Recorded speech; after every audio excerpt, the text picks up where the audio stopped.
Comandante-Geral Penitenciário teten exame balístico de munições e a Polícia Austrália se ia processo nilara.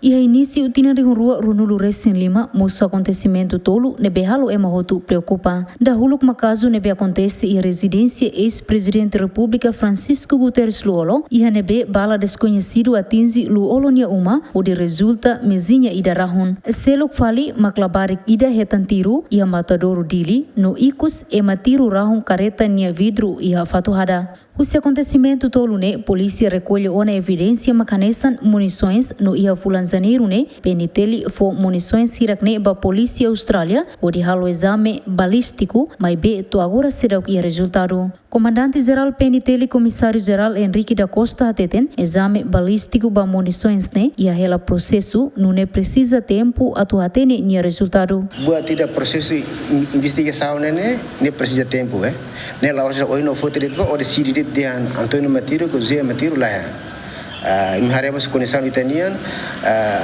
mesmo que é minerai boa ser é equipamento laboratório é completo de tudo é mas precisa tempo sai da tam italiano peniteli ita se usa ajuda tam vai a parte terceiro para holi halo exame balístico nem precisa tempo. Antes, o ministro do Interior Francisco da Costa Guterres aceita a Polícia Austrália macalo exame balístico ba munições sirane tambala corri atual dúvida para público. Equipa cobertura GMN.